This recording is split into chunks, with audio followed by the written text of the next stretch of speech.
So, shall we start reading? We have read it already. We have to go through it again. Okay, then I'll just read each sentence and tell you what it is. Okay. This, in short, everybody is there? Yeah, I think everybody is there. Yes. Yeah. So,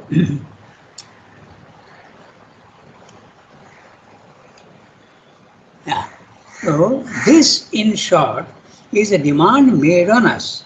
And what is that? He is explaining. That we should turn our whole life into a conscious sacrifice. Okay? And what is sacrifice? Remembering and offering everything you do and have and think and emote, everything has to be given to the Lord. In other words, a constant connection with the divine. That is the sacrifice. The usual meaning of sacrifice you have to change, no? So that is what you're saying. Okay? So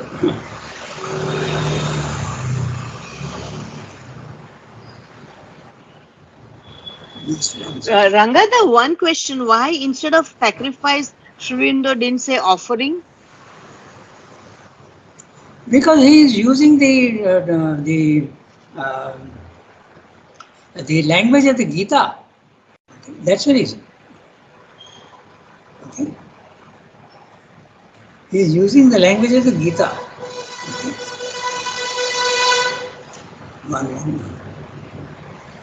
Okay. The Gita has used the word yajna. Okay. So that is why he is using it. But the meaning is exactly that. Okay. Normally the English word sacrifice is a wrong idea, na? That you sacrifice something and you feel the loss of something. But it's not that. Okay. Sacrifice is a constant offering of yourself to the divine. Not only yourself, but whatever you have, whatever you do, whatever you mm, whatever you think, and whatever you even emote, all emotion, everything. In other words, a constant connection with the divine.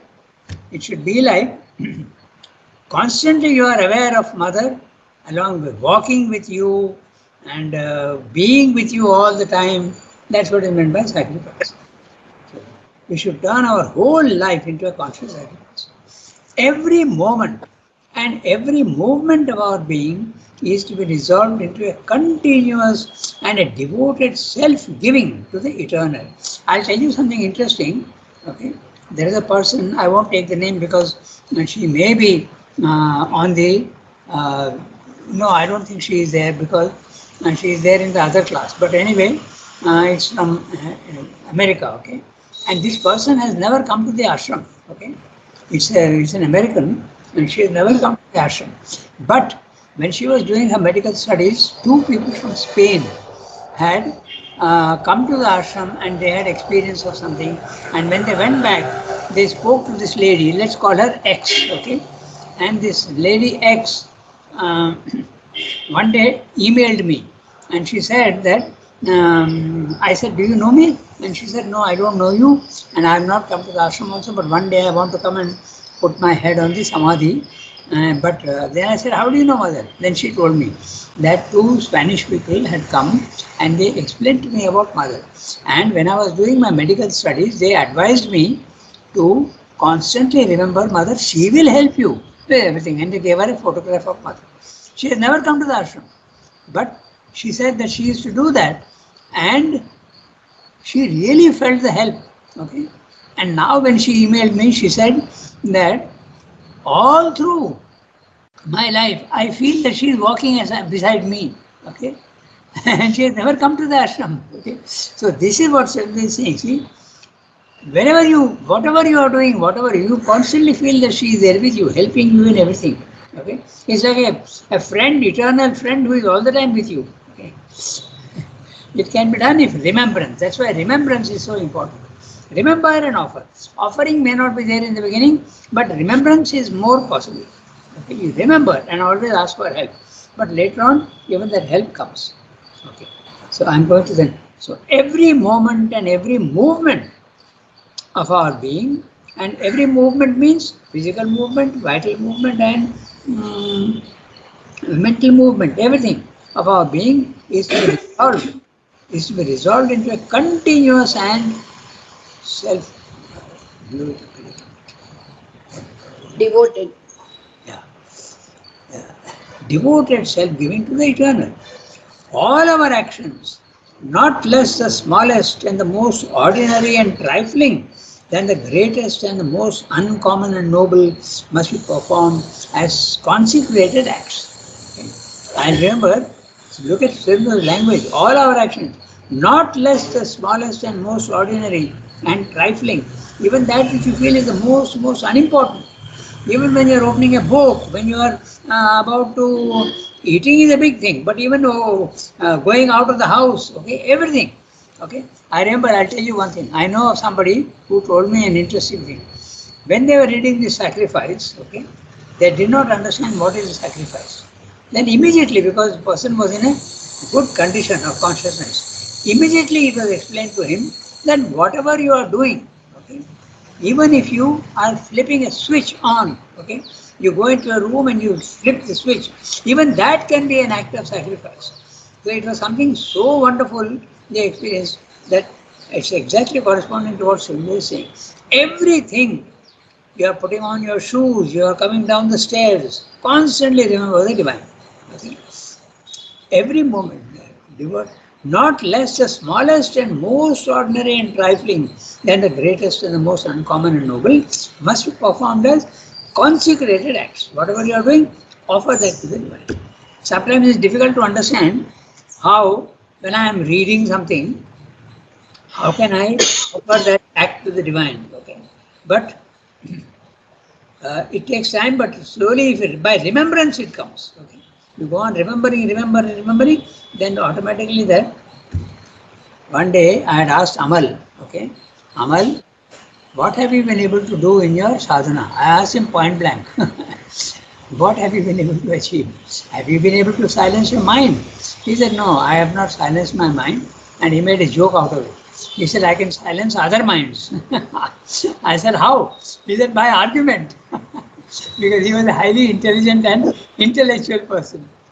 So he joked. Then he became serious and told me that I feel that whatever I am doing, whatever I am thinking, as though I am putting it on a flow of a water, and that flow, all my thoughts and all my emotions are put on that plate, and that plate is traveling on this water towards the divine. He told me that. Beautiful. But that's exactly what we have to do. Constantly associate the divine with whatever you are doing. Okay. Even the most banal. Beautiful imagery. Pardon? Beautiful image. Yes, exactly. It was very wonderful what he told me. And he was highly intellectualized, and that's why he could not silence his mind. But he was basically his psychic was highly developed. Can't hear. Yeah. Tell me. Yes. No, the voice was gone. Couldn't hear a little. Oh, acha. Okay. You want me to Hello. repeat? Okay. Now, Hello. now you can hear. Yeah. Yes, we can hear. Then maybe it's an individual problem. I think Tarika is saying, na, that you can't hear. Yeah. Okay. I'm here. Yeah. Okay. I've increased my volume also. So this was what Amal said. This is exactly what Srimbi is saying here. Every act, even the smallest thing. Ranganath, one question. When you say consecrate, what does it mean? Actually, what does it mean, consecrate? Consecration is, the actual meaning is, when you are offering it to the divine, it becomes a holy act. It becomes sacred. Sacred it becomes. Okay? Even when you are drinking a glass of water, okay, and you offer it to the divine and take it, that water becomes holy. In fact, that's why in the Christian tradition, when you are baptizing someone, first of all, that water is consecrated to the divine. And when you are consecrating it to the divine, it becomes holy and sacred. Then with that water, they sprinkle it on the head of the person who has to be baptized. Okay? So we don't need to worry about the Christian tradition, but I am explaining the word consecration. When you consecrate something to the divine, I go to the next sentence. So this is meant by consecration. Consecration means when you are, and it's true. Okay? It's like, I think all of you have heard that water is very receptive to vibrations. I think you have one Japanese scientist did this, He experimented. He took 2 jugs of water, and one jug he kept in one room and another jug he kept somewhere else. And one jug he did not do anything at all. But the one in his room, every day he used to talk to the jug of water. Okay, it sounds very funny, but send out vibrations of love and goodness and feeling, okay, and sympathy. He used to do that. And after 1 week, he took and made ice out of that water, both. And the one that he did not touch, the crystals were absolutely, he looked under a microscope and he found that they were all chaotic crystals. But the one that he had talked to with love and sympathy, the crystals were absolutely symmetrical and beautifully formed. So in other words, even water is receptive to your vibrations. So when They did the same experience with mantras in Aurobindo, and Yeah. they showed us the video of the water, how it changes. Exactly, that's what I'm saying. Beautiful. That is the meaning of consecration. When you this Japanese person who did this experiment, yes, he not only talked to the water, but he exposed the water to good music also all the time. yes, that's right. And that is why then he took a drop of water and he put it in an inverted microscope, and there he could see that all the molecules were in a very harmonious pattern. That's and right. the one which was just left by itself and maybe a little abused, Yes, there was total disharmony in the molecules. that's right. Now, in Aurobindo, they've just come out with this machine known as dynamized water. Yes, It's a very, very expensive machine whereby the water is exposed to Bach and Beethoven's music all the time. yes, And then you can just press and a spout comes out, it gives you water. yes. And but it's a very, very expensive, it's some 1 lakh something for that little machine. And there are people, I've had that water, I don't know, I couldn't really experience anything, but I think you should drink it for a very long time. That's right.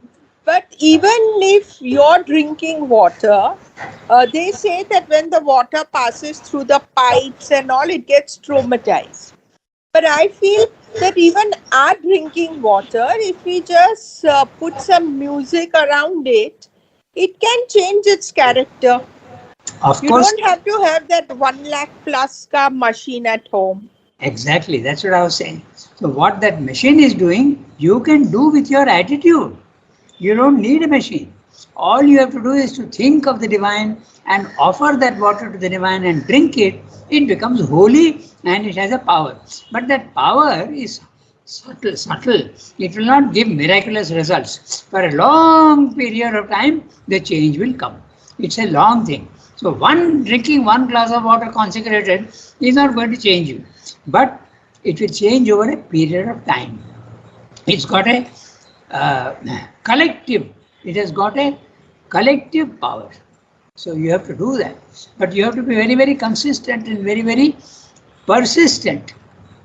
You can't do it for 5 days and give it up. So if you do that, that's what is consecration.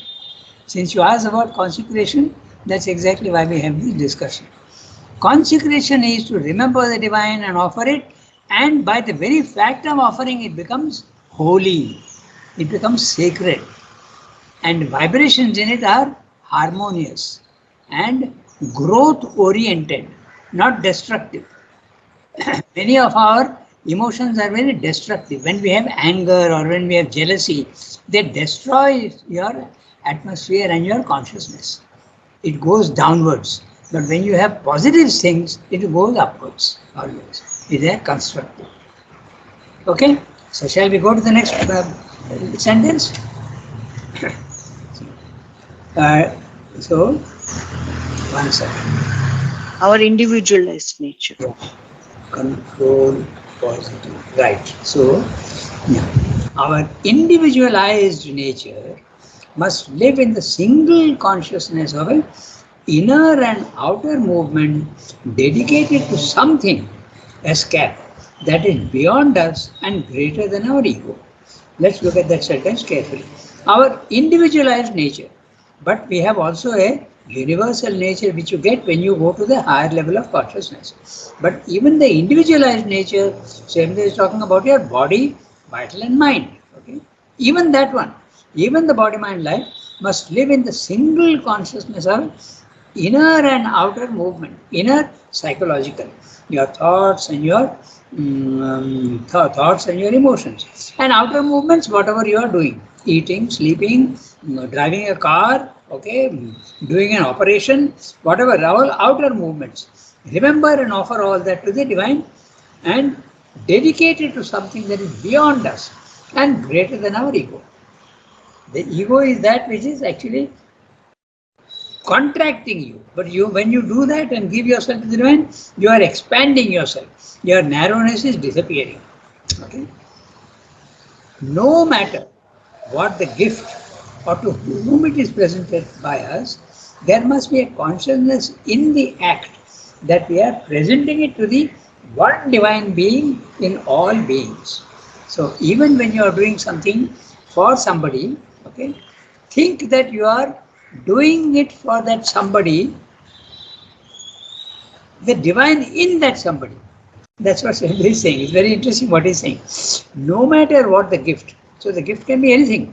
It can be a small pen, it can be even a glass of water, it can be a thought, it can be an emotion towards that gift, can also be an emotion, a feeling of love and sympathy. Or to whom it is presented by us, there must be a consciousness in the act. So what you are doing, okay, that act is obviously, he is talking of the outer movement. There is an inner movement, but he is saying the outer movement also must be, you are aware that you are doing it for the divine in that person. We are presenting it to the one divine in all beings.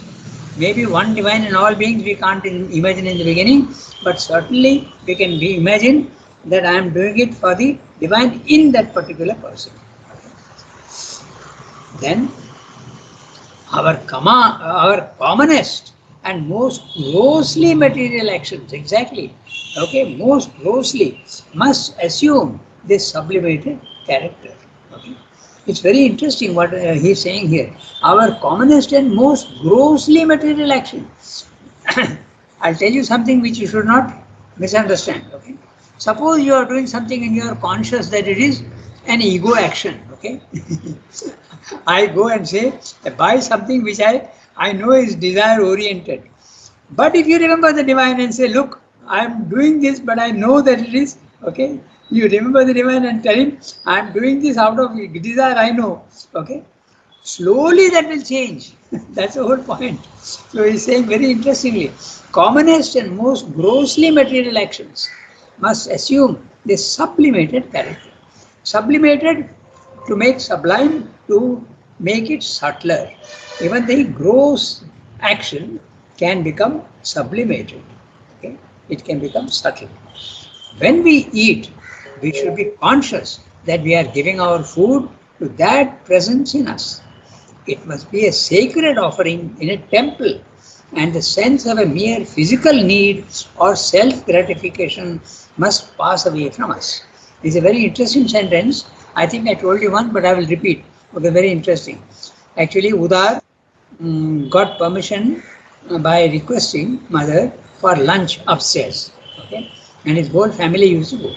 He himself, Gauri, his daughter, Gauri is still living, and her parents are both gone, but she is still living. She looks after the Golconda and other things. Our mother's room also upstairs. So, mother told him that yes, you can come, you can have lunch with us. Then he asked mother one day, mother, how to do this yoga? I don't understand anything about this yoga. Very early days, not later on, very early days. And she said, I will do the yoga for you. You don't have to do anything. I will identify. I will identify myself with your consciousness and I will do the yoga for you. But for that to happen, you have to give me your power of attorney. She didn't use the word power of attorney. This word was used by Ramakrishna for somebody else. Okay. So he says, you give me your permission. Okay. When we are going to a lawyer, the lawyer will tell you sign a piece of paper saying that you agree to whatever I do. In other words, you are surrendering to him. You have faith that he will do what is right for you. So this is the power of attorney. You hand over your right to him. So you hand over the charge of your progress to the divine. Okay. So Mother said, if you do that, and how do you do that? Remember. Remember and offer. Remember and offer. And she told him that even when you are eating, if you remember the divine and offer that food to me, you will see something very strange. You will see that even the food is tasting better. That's what she told him. And he has told this story somewhere. Okay. So this is what Shraddha is saying here. when we eat, we should be conscious that we are giving our food to that presence in us. It must be a sacred offering in a temple. And the sense, where is it gone? Yeah. The sense of ease. Yeah. We should give our food. It must be sacred in a sense. And the sense of a mere physical need or self-gratification. You start enjoying the taste. Okay? Must pass away from us. So it's very interesting if you are eating something very tasty, but if you remember the divine, you will not be very conscious of the taste because you are thinking of the divine. Okay, very interesting. So that's what he's saying. Self-gratification also pass away from us. This he is talking about the most gross physical act. Now he is saying something else. In any great labor, in any high discipline, in any difficult or noble enterprise, whether undertaken for ourselves, for others, or for the race, okay, it will no longer be possible to stop short at the idea of the race, of ourselves, or of others. So even when you do, that's exactly what I was saying just now, even when I am conscious that I am doing something only for my own gratification, I know that I am very fond of sweets, so I go to the market and buy a sweet. You are fully conscious that it's an ego action, but offer it to the divine and then see what he is saying. It will no longer be possible to stop short at the idea of the race, of ourselves, or of others. The character will change when you think of the divine and give that thing to the divine. Even the most imperfect. That you remember that famous story of Sabari, na? When she meets Ram, okay, and she is tasting every berry. She is tasting herself and giving it to him, make sure that everything is sweet. Now, normally it would be a sacrilege. You are giving something eto, you are giving something which is not chuta, okay. But the attitude is so right that it pales into insignificance. You are giving the divine only that which is proper. Okay? She is eating herself, tasting and making sure that it is sweet, and then she is giving it to her. So it's a very interesting. Rangana, is there a word for jutha in English? No, there isn't in English. That's the funny part. They don't have this concept at all, na? Yes, they don't have this concept. Yeah, I was also wondering about that one day. Okay. In Bengali you say eto, and in our Indian language you say jhuta. We also in Gujarati we say antu. Yeah. It's strange, there's no word in English to. Okay. In fact, I have seen some people, Westerners, when they are cooking, okay, they want to make sure that the salt is okay. So they'll take a little bit in a spoon, taste it, and the rest of the spoon they'll throw it back into the cooked thing. Yes. Yes. That idea is there, not there at all in them. Okay. It's the Indian culture, which is very subtle. Even that makes a difference. Pardon me for the digression, but if anybody watches Master Chef, and there one of the British Gordon Ramsay If you take a spoon and taste your food and then again taste it with that same spoon, he doesn't like it. He says you have to use another spoon. So those people also do have a concept, but they have no word for it. Not all everybody, but some people probably. Just 1 Yeah, minute. very few, very few. Just 1 minute. Yeah, very few. Hello, Mani. Tell me. Where? Okay, I won't talk to him. Okay. When is she coming home?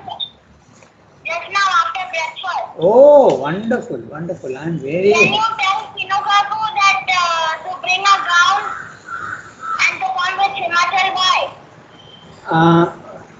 That Himachal Bhai, I think you had better do. No, he is not picking up the phone, Sinokaku. I don't know where he has left the See, phone. I am in the middle of a class. So as soon as my class finishes in 10-15 minutes, I will go and talk to him. Tell him, yeah. Okay, to but bring a dress and to come with Himachal Bhai immediately. okay, I'll tell him that. Okay, but Himachal Bhai, he doesn't have the phone number. You have to call him. He has everything. Okay, I'll tell him. I'll tell him. Okay, in 10-15 minutes, I'll tell him. Okay, right.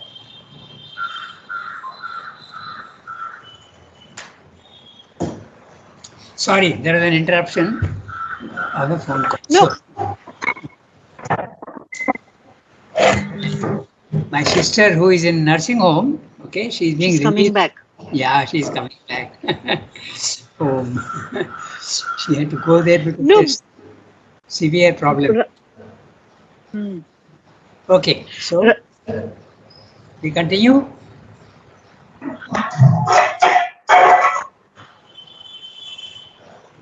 So where? But this concept of jhutha is quite scientific in that sense. So I don't know why the Westerners don't have that concept in that sense. Well, Because once we put in your mouth, the bacteria will be going and spoiling the food. That they should have understood, no? But that's exactly what just now Yasmin told us, that some are conscious. Okay? Yeah, Not no, everyone. but generally it should be because they are so much based on science. That's what I'm saying. Actually, there is a word, the double dipping, the double dip. Yeah. So when you use some of the sauce, when you eat some vegetable, they dip the vegetable into the sauce, and they dip the vegetable on the same direction again. They call that double dip or double dipping. So that's the kind of a similar sense to the jutta, I think. No. Jhutha is while you are taking the spoon in your mouth and putting back again into the food. Yeah, that's the spoon. And in case of the double dip or double dipping, the vegetable they use, if they dip double, after tasting it, and dip on the sauce again, they don't like that, the Westerners. No, but can you say don't double dip? Double dip or double dipping. I'm not sure. Yeah. No. Can you give a command? Don't double dip. Don't double dip. Yeah, like we said, sure. don't make jhutha. Don't make jutta. Like you have to tell the people, please don't do double dip, only single dip. That's what she's asking. You can tell others. I'm not sure of the exact wording, but double dip or double dipping has the sense. You shouldn't do that. Yeah, that has the sense, as I remember. Okay. But nobody say no to others. Sometimes Person has to understand themselves. Sometimes do. If they are very comfortable with each other, sometimes they do. Yeah. Okay. As a caution. We have this concept right from the beginning. Like first we give bhog to Bhagwan. So we cannot, if we have done jhutha, we cannot give that to the divine. Offer to the divine. Offer to the divine. The sense in India is much stronger. Of course, yeah, I definitely agree. Much stronger in India. Yeah, that's true. Because this concept goes so far as to make it like this. Even if you smell a flower, Yeah. Yes. Yes. Yes. that is not allowed. Yes. Yeah. It becomes so subtle. Even And incense. also you, yeah, incense also. Okay. Anyway, one thing should be very clear. We are not making any judgment about what is superior or inferior culture. We are only going into details. Okay. There are many things in the West which are far superior to the culture. Okay? So we should be very plastic in our ideas. There is no condemnation, but the concept is not there. That's what it is. Even the word doesn't exist in English. What we have in India, we don't have that word. Okay. So anyway, let's go to the next sentence. Okay. We'll try and finish the para. Okay. So now Sridhar is saying the thing we are doing must be consciously offered as a sacrifice of works, not to these, but either through them or directly to the one Godhead. So let us say I am helping somebody. Okay. But you must be conscious that you are helping that somebody, but through that person, you are approaching the divine. Okay? That's what Sridhar is saying. And if you can do it directly without going through the person, that is even better. Okay? That's what he's saying. Okay? The divine is hidden. Okay, where is it gone? The thing we are doing must be consciously offered as a sacrifice of works, not to these. These means people or race or individual or others. Not to these, but either through them or directly to the one Godhead. The divine inhabitant who is hidden by these figures must be no longer hidden, but ever present to our soul, our mind, our sense. Okay?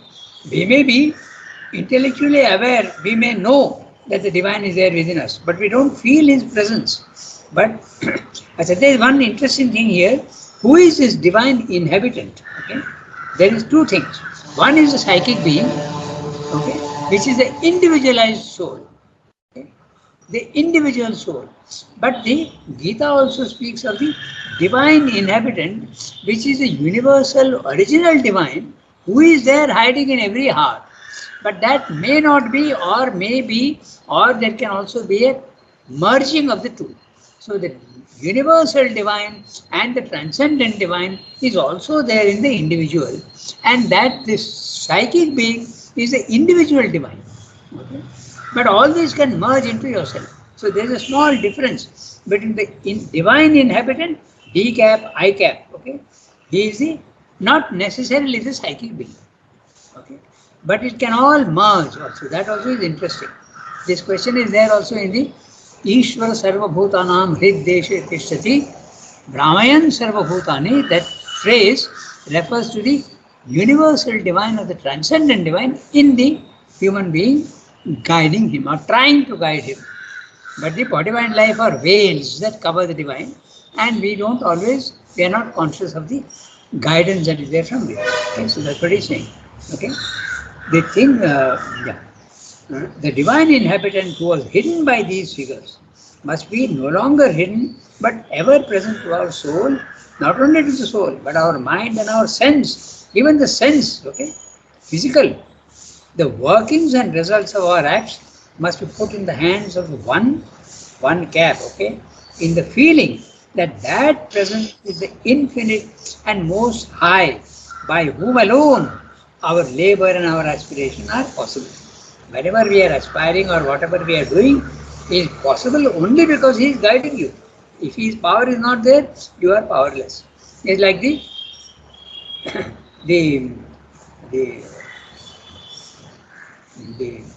one that the origin of all power is in the powerhouse. Okay, in South India we have thermal power stations, and we have coal power stations and nuclear power stations. So if that is not there, you are individual, you will not get the power. Okay, it's something like that. He is the supreme power station, and because he is there, you are able to do all this what you are doing. I go to the last sentence. For in his being, all takes place. You are only a part of the universe, and the universe also is only a part of the transcendent divine. For him, all labor and aspiration are taken from us by nature and offered on his altar. Whatever we are doing, It's taken by nature and offered to the divine. Even unconsciously, when you are doing something, this is what takes place. Everything goes back to him. Even in those things in which nature is herself very plainly the worker, and we only the witness of her working and its containers and supporters, there should be the same constant memory and insistent consciousness of the work and of his divine master. Our very inspiration and respiration, even our very breathing, our very heartbeats can and must be made conscious, even within here. Our very inspiration and respiration, our very heartbeats can and must be made conscious in us as a living rhythm of the universal sacrifice. Even the universal nature also is doing her acts, but with the permission of the divine. The Purusha is permitting Prakriti to do everything. So at a universal level also there is sacrifice going on. And at the individual level also you have to participate in this universal sacrifice. That's what he's saying. Okay? So 8:30 we have got 5-6 minutes. I suggest that we read the next one. Can we do that? Yes. Okay. So, who has to read?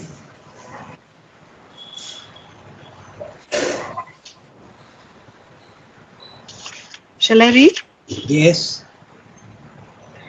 It is clear that a conception of this kind and its effective practice must carry in them three results that are of a central importance for our spiritual ideal. It is evident to begin with that even if such a discipline is begun without devotion, it leads straight and inevitably towards the highest devotion possible. Yeah. Someone is calling you, Rangada? No, nobody. No. Okay. What? For it must deepen naturally into the completest adoration imaginable, the most profound God love. There is bound up with it a growing sense of the divine in all things, a deepening communion with the divine in all our thought, will, and action, and at every moment of our lives, a more and more moved consecration to the divine of the totality of our being. Now, these implications of the yoga of works are also of the very essence of an integral and absolute bhakti. The seeker who puts them into living practice makes in himself continually a constant, active, and effective presentation of the very spirit of self-devotion, and it is inevitable that out of it there should emerge the most engrossing worship of the highest to whom is given this service.